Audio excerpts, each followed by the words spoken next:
요한복음 4장 1절부터 9절까지의 말씀 다 찾으신 줄로 알고 함께 합독하도록 하겠습니다.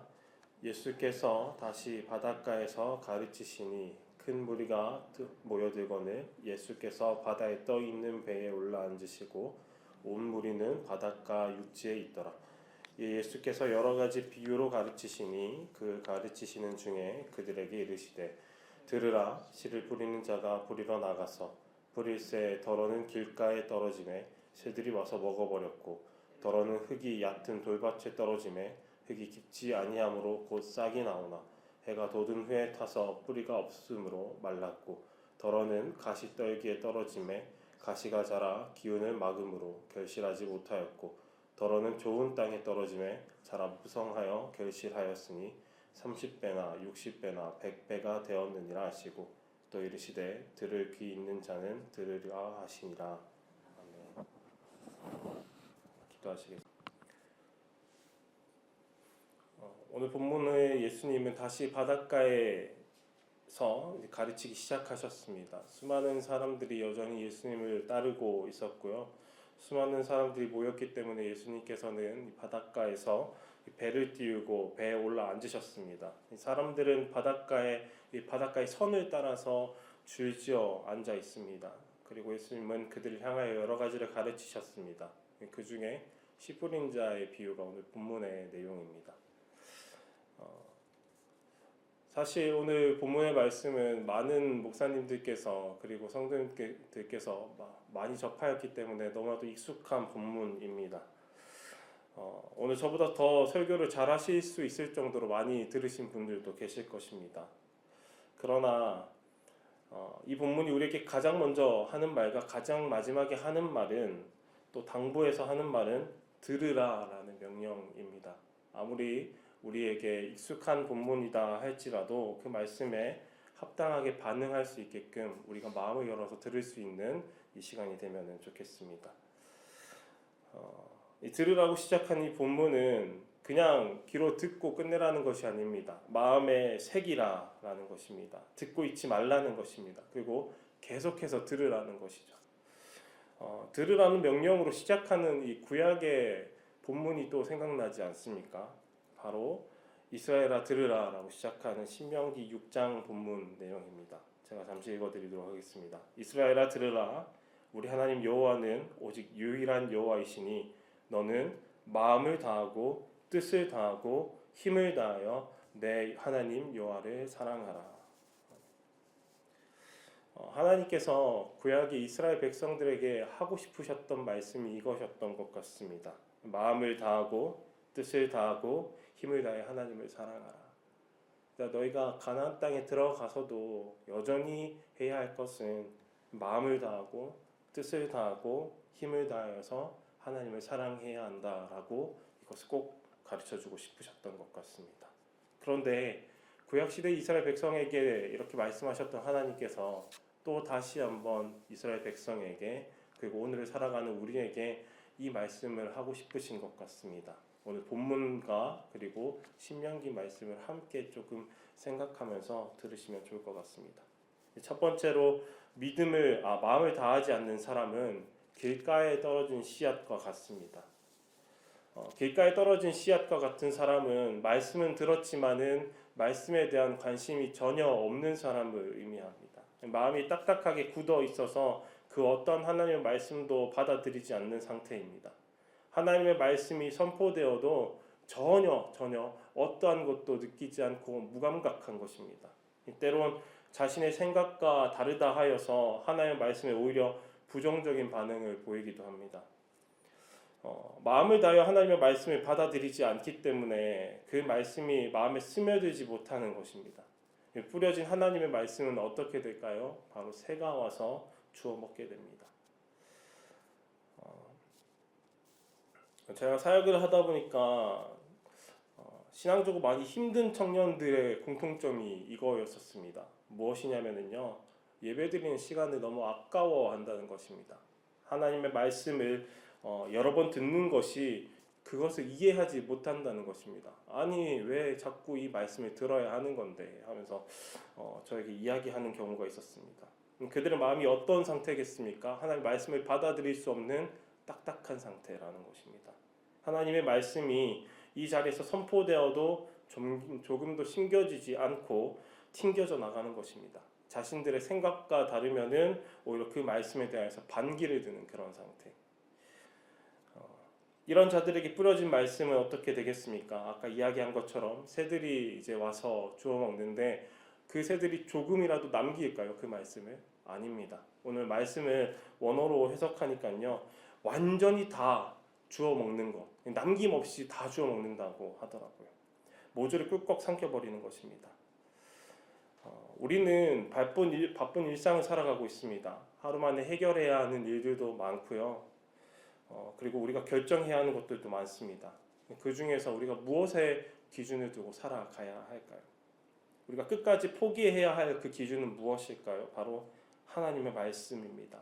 그런데 우리 삶을 좀 되돌아보니 하나님의 말씀을 듣거나 묵상할 시간이 너무나도 부족합니다. 그 말씀을 내 삶의 기준으로 삼기 위하여서 깊이 그 말씀을 묵상하는 시간이 너무나도 부족합니다. 그렇기 때문에 우리는 이 하나님의 말씀을 묵상하고 깊이 묵상하여서 이 말씀이 내 마음 가운데 심겨지도록 하는 그 시간이 우리에게 필요합니다. 이번 주부터 중고등부 친구들이 신약 40일 통독을 시작하였습니다. 그들이 학원과 학업 가운데 그 분장 가운데 하나님의 말씀을 붙잡고 읽고 자신들의 모든 것들 잠시 멈추고 하나님의 말씀대로 살아가기를 다짐하면서 시작하였습니다. 중고등부 친구들이 지금까지는 읽어보지 않았던, 익숙하지 않았던 그런 시간이기 때문에 그들이 하나님의 말씀을 내 삶의 기준으로 삼기 위하여 묵상하는 시간은 너무나도 그들에게는 힘든 싸움이 될 것입니다. 그렇기 때문에 성도님들의 기도가 너무도 필요합니다. 성도님들께서 중고등부 다음 세대들이 하나님의 말씀을 읽을 때 그들이 말씀을 자신의 마음 가운데 깊이 새길 수 있게끔 함께 기도해 주셨으면 좋겠습니다. 두 번째로 뜻을 다하지 못하는 사람은 돌밭에 떨어진 씨앗과 같습니다. 돌밭에 떨어진 씨앗은 사람들이 하나님의 말씀을 일시적으로 받아들이긴 하지만은 깊이 뿌리 내리지 못하고 빠르게 포기하는 경우를 이야기합니다. 돌밭은 흙이 얕고 씨앗이 자라기 어려운 환경입니다. 씨앗이 잠깐은 자라지만은 뿌리가 얕아서 금방 말라버립니다. 그래서 이 사람은 하나님의 말씀을 들을 때는 기쁨으로 받아들이지만은 시련이나 어려움이 자신에게 오면은 넘어지거나 쉽게 포기하는 사람들을 의미합니다. 이들은 말씀을 계속해서 실천할 깊이와 인내를 가지지 못하고 일시적인 감정에 따라 흔들리는 사람이라는 것입니다. 신앙은 일시적인 감정이 아닌 지속적인 순종이 필요합니다. 우리는 신앙생활을 하면서 감정과 순간적인 경험에 자주 속을 때가 많습니다. 오늘 내가 은혜 받았다.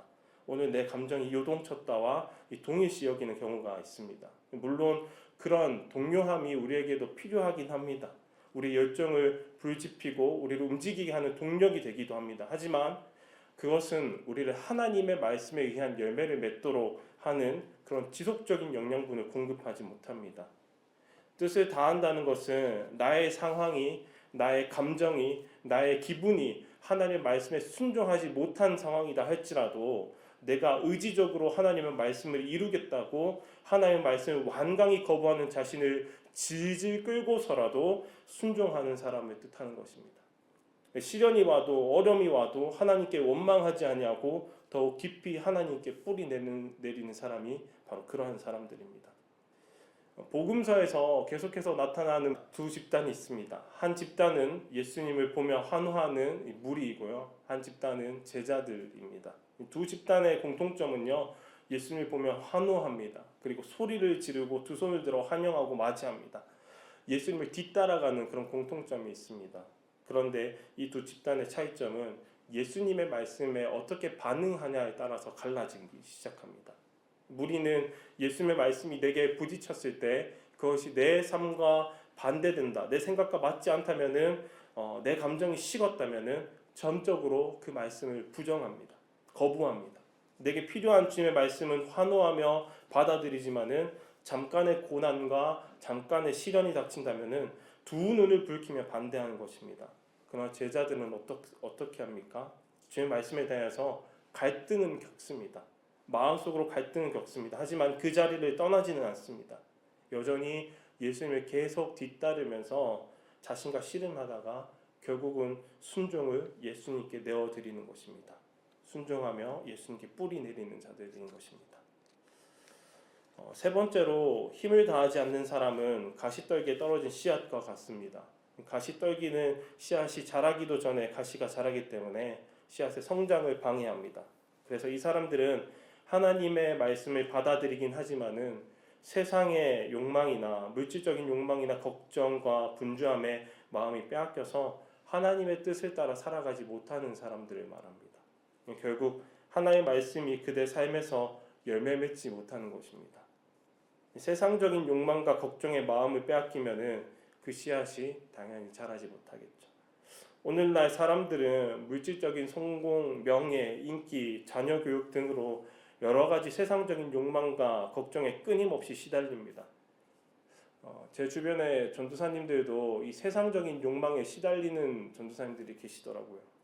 주식이나 비트코인, 그 게임에 빠져 있는지, 그들이 예배를 준비하고 설교를 준비하다가도 주식 화면을 바라보고, 그리고 잠시 예배 시간에 화장실에 나아가서 핸드폰 게임하는 그런 세상의 욕망에 빼앗겨 있는, 마음을 빼앗겨 있는 그런 사역자들도 있을 정도입니다.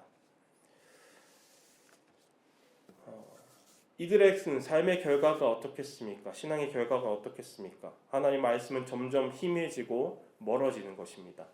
우리는 늘 어디에 연약합니까?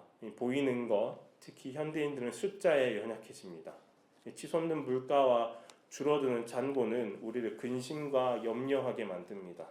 그런데 그 근심은 어느 순간 하나님의 말씀을 넘어서 나를 집어삼키는 그런 큰 근심이 되어버립니다.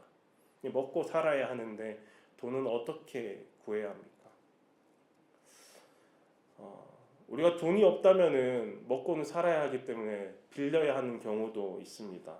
은행에 가서 대출을 받아야 하는 경우도 있습니다. 은행에서 대출을 받기 위해서는 무엇이 필요할까요? 바로 신용이 필요합니다. 자신의 신용 점수에 따라서 대출 금액이 결정되더라고요. 이러한 원리는 우리 신앙에도 동일하게 좀 적용해 보았으면 좋겠습니다. 우리가 삶에 하나님의 능력이 필요한 순간순간마다 우리가 걱정이 우리를 뒤덮을 때마다 우리는 하나님의 능력을 공급받아야 되는데 우리는 하나님께 어떻게 이 능력을 공급받을 수 있겠습니까? 무엇으로 이 능력을 하나님의 능력을 공급받겠습니까?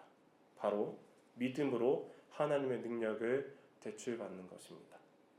이 믿음은 보이지 않지만 이미 이루어졌다는 확신을 하나님의 언약, 하나님의 말씀으로부터 얻게 되고 견고하게 되는 것입니다. 내게 이 문제가 해결되었다. 나에게 닥친 문제가 더 이상 나에게 문제가 되지 않는다. 하나님께서 나를 보호하셨고 이끄셨다라고 고백하는 것. 그렇기에 이 고백은요, 이 믿음에 의한 고백은 바로 어떠한 상황에서도 감사할 수 있게 합니다. 이 시간 새벽을 깨우러 나오신 성도님들, 우리가 믿음으로 하나님의 능력을 대출하는 인생이 되었으면 좋겠습니다. 어떠한 상황에서도 하나님께 믿음으로 하나님의 능력을 대출하는 인생이 되었으면 좋겠습니다. 걱정과 고민이 나를 삼키려 할 때 주의 말씀을 붙잡고 하나님 이 말씀이 이미 나에게 이루어진 줄 믿습니다 하면서 하나님께 오히려 감사할 수 있는 인생이 되었으면 좋겠습니다. 우리가 이미 응답된 줄 믿고 미리 감사합시다. 하나님의 말씀의 씨앗은 그 크기가 작으나 수많은 영혼이 깃들어 쉴 만큼 크고 풍성한 열매를 맺을 생명력이 있습니다. 그렇기 때문에 우리가 날마다 이 믿음으로 하나님의 말씀을 붙잡고 감사할 수 있는 저와 성도님들 되셨으면 좋겠습니다. 오늘 예수님께서 이 씨 뿌리는 자의 비유를 어디서 전하는지 기억하십니까? 첫 번째 절인데요. 바로 바닷가에서 예수님께서 말씀을 전하십니다. 바다는 성경에서 종종 혼돈과 영적 위험의 상징으로 비유하는 상징으로 사용됩니다. 바다 위에 예수님은 출렁이는 그 혼돈 위에서 절대로 흔들리지 않는 말씀을 전하고 계십니다. 이처럼 우리의 삶이 혼돈과 혼란스러움으로 가득할 때 우리에게 필요한 것은 절대적으로 흔들리지 않는 하나님의 말씀입니다. 내 삶이 말씀을 전하기 어렵고 흔들리는 상황입니까? 그렇다면 우리에게 가장 필요한 것은 하나님의 말씀인 것입니다. 우리가 눈을 들어서 세상을 바라봅시다. 흔들리는 혼란스러운 혼돈스러운 인생을 살아가고 있는 많은 영혼들이 있습니다. 그들에게 필요한 것은 흔들리지 않는 하나님의 말씀인 것입니다. 그렇기 때문에 우리가 이 말씀을 날마다 우리가 소유하고 그리고 그 흔들리는 인생 가운데에 하나님의 말씀을 전달할 수 있는 우리가 되어야 할 것입니다. 오늘도 주와 함께 흔들리는 바다에서 끝없이 하나님의 말씀을 붙잡고 그리고 이 말씀을 퍼뜨리는 저와 성도님들 되시기를 소망합니다.